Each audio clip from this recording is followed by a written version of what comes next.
Hello everyone, this is advocate Anshul Bajaj. Welcome to my YouTube channel.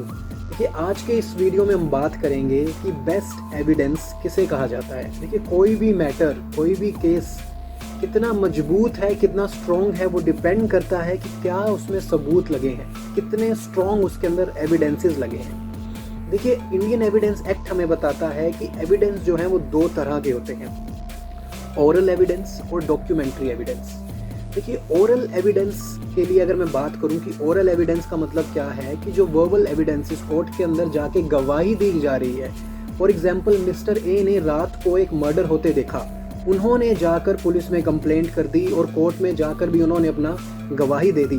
तो उन्होंने आई witness थे वो, उन्होंने डायरेक्ट जाके एविडेंस दे दिया।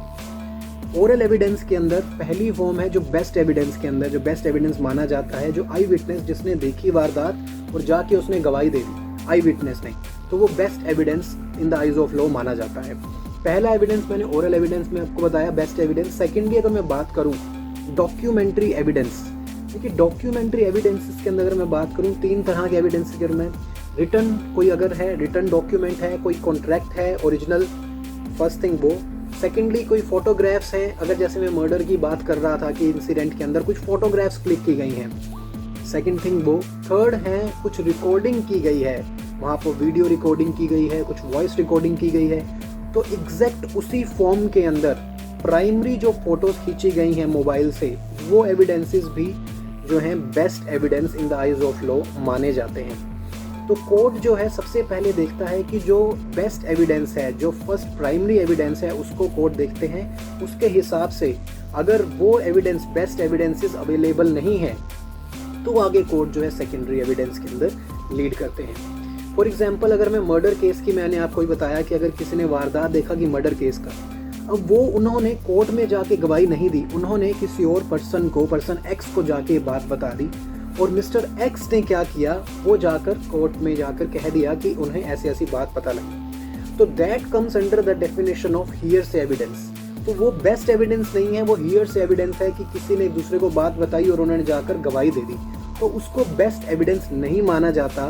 अगर बेस्ट एविडेंस अवेलेबल नहीं है तो हियरसे एविडेंस, अदर एविडेंसेस की जरूरत पड़ेगी। इसी तरह से डॉक्यूमेंट्री एविडेंसेस के अंदर भी है।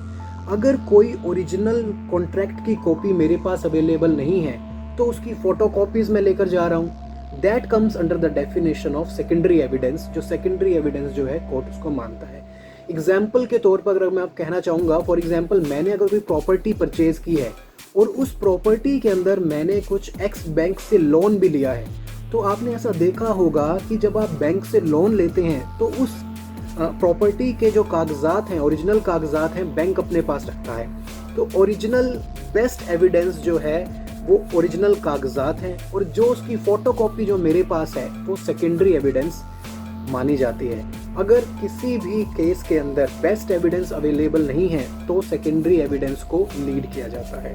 अगर पॉसिबिलिटी नहीं है कि जो फर्स्ट एविडेंस है वो खत्म हो चुका है, तो सेकेंडरी एविडेंस को लीड किया जाता है। अब मान के चलिए, जैसे कि मैंने आपको बताया कि बेस्ट एविडेंस ओरल एविडेंस है, जो विटनेस, आई विटनेस जाकर गवाही दे रहा है। दूसरी तरफ मैंने डॉक्यूमेंट्री के अंदर बताया कि रिटन भी है और रिकॉर्डेड भी है, तो किसको माना जाएगा सबसे बेस्ट एविडेंस। देखिए, तब सबसे बेस्ट एविडेंस, सबसे पहला एविडेंस रिटन, जो आपकी फॉर्मेट है, कॉन्ट्रैक्ट की टर्म्स कंडीशंस हैं, सबसे प्राइमरी एविडेंस उसको माना जाएगा, जो section 59 of the Indian evidence act भी हमें बताता है। ऐसी बहुत सी सुप्रीम कोर्ट की जजमेंट्स भी हैं, ऑनरेबल हाई कोर्ट्स की जजमेंट्स भी हैं। एक जजमेंट मैं आपको बताना चाहूँगा, कुसुम एंटरप्राइजेज एंड अदर्स वर्सेस विमल कोचर, जो 2014 की जो जजमेंट है, इसके अंदर ऑनरेबल कोर्ट ने बताया था best evidence rule, that in case a written document is available, no oral evidence can be led in that regard। कि अगर आपके पास written document है तो वो बेस्ट एविडेंस माना जाएगा। तो इस वीडियो में मैंने कोशिश की मैं आपको बता सकूं कि बेस्ट एविडेंस क्या है, ताकि अगर आपका कोई मुकदमा चल रहा है तो आप बेस्ट से बेस्ट एविडेंस आप कोर्ट के अंदर ले जा सकें, ताकि आपको जस्टिस मिल सके। So thank you so much for watching this video. और एक चीज़ और इसके अंदर जो है कि रिकॉर्डिंग जो है, जो मैंने आपको बताया बेस्ट एविडेंस भी है, जिसके अंदर अगर आपके पास वॉइस रिकॉर्डिंग है, उसको कैसे कोर्ट ऑफ लॉ के अंदर आप चाहें तो लेकर जा सकते हैं, कैसे पेश कर सकते हैं, उसकी वीडियो मैंने अलग से बनाई हुई है, अगर आप वो चाहें तो देख सकते हैं। इसका लिंक मैं इस वीडियो के नीचे शेयर कर दूंगा। So thank you so much for watching this video. This is advocate Anshul Bajaj.